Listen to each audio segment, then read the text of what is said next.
Photography is culture and culture is photography. As a student of film, author, licensed cultural practitioner, and publisher, I have always advocated that metaphorically and symbolically, people function as conduits by being transmissive, focusing, and or disperses their ideology, which are a set of beliefs, doctrines that back a certain social institution or a particular organization.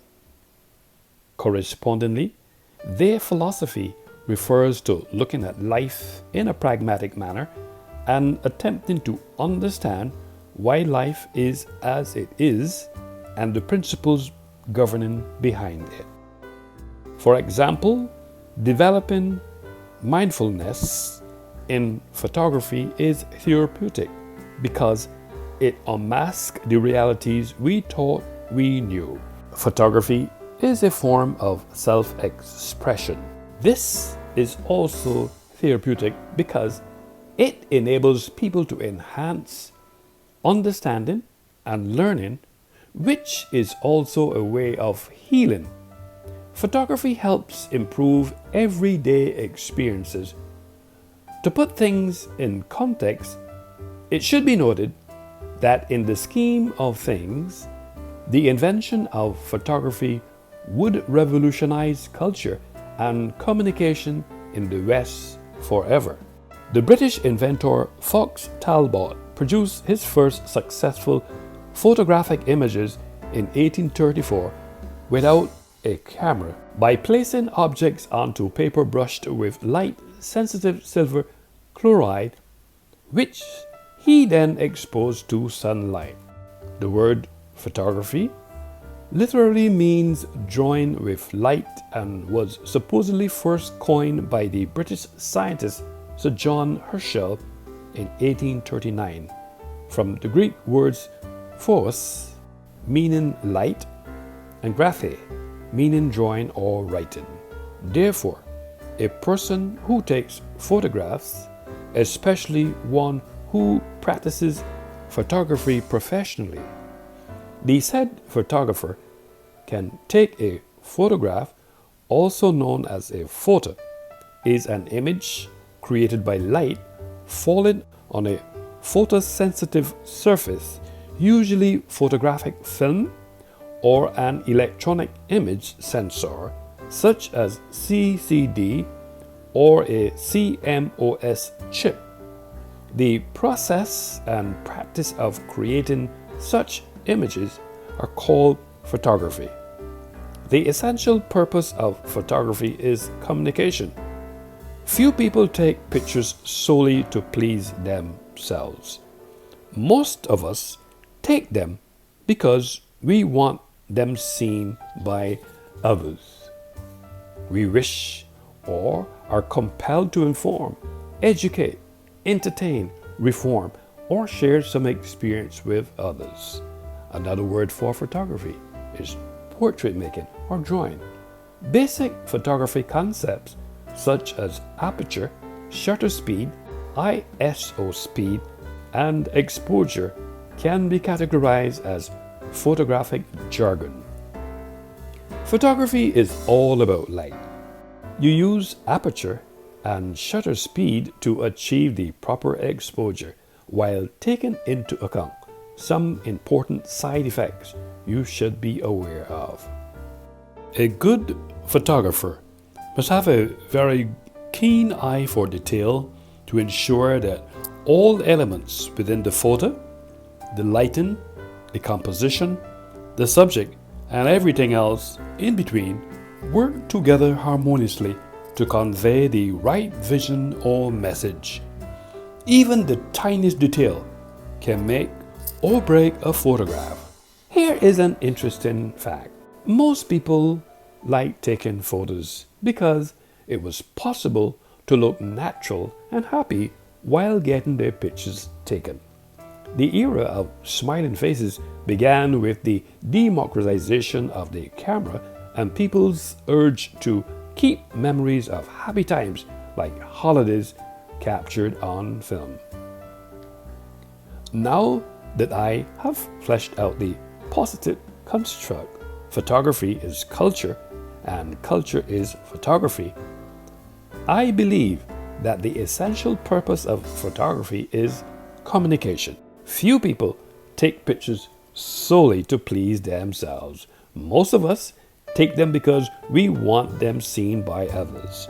We wish or are compelled to inform, educate, entertain, reform, or share some experience with others. For example, at the end of the day, global citizens could embrace the philosophy that photography is a way of life to capture the world. There is also a general view embraced by most practitioners that some days it's just their way of manipulating the world into a mood or vision they have for it. Photography is my artistic outlet. With a press of the shutter, you can capture how you feel about a specific moment. In addition, photography can transform light and time into something physical. It's a universal language we all speak, and great photos communicate so much in an instant without words or song. We think in still images or memory is formed by them. Correspondingly, there is an element in photography known as the storytelling power of photography, according to TEDx talk by Renee Bayer, Lens Culture. How and why photojournalism makes an impact. Photographs stop time, giving the viewer a moment to think, to react, to feel, to soak in the details of complicated situations. It is this ethos why photography has the power to move us. Photographs can grab our attention and speak directly to our emotions. Photography, at its best, is a powerful language which speaks to our emotions. It allows us to tell our story and show others our framing of the world around us. In this environment, storytelling photography is an image that captures a moment with tension, inspiration, and emotions. It tells a story of your subject matter without using motion pictures or words.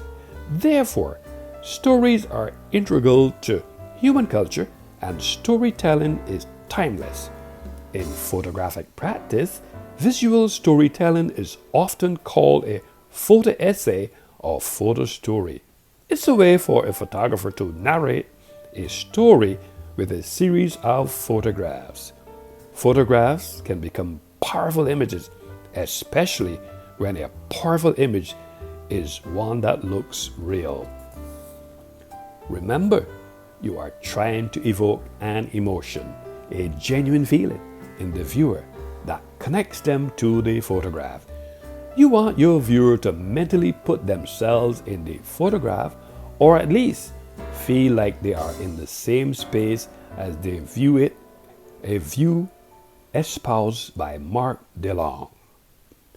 In conclusion, as an author, media arts specialist, licensed cultural practitioner, and publisher, I concur with Matt Peters that our brains process images significantly faster than text, so photos are the ideal tool for telling stories digitally.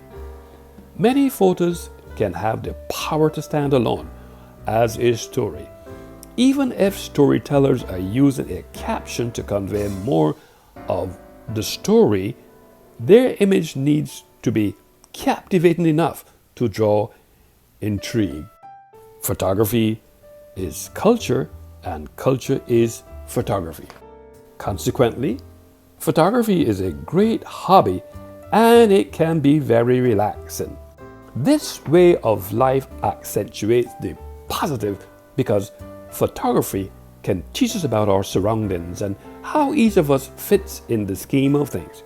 Photography allows us to imagine, create, and reflect our ideas in a visual representation of our world. Photography teaches us how we are feeling and the expression on our photography is the reason why photography is culture and culture is photography. Overall, this text, photography is culture and culture is photography, is a pretext to underscore the point that the essential purpose of photography is communication, to inform, educate, entertain, reform, or share some experience with others. Overall, this text, photography is culture and culture is photography, has relevance and added value to this textual analysis, which was framed in 4 chapters in 113 pages in ISBN 978 976 965 3108.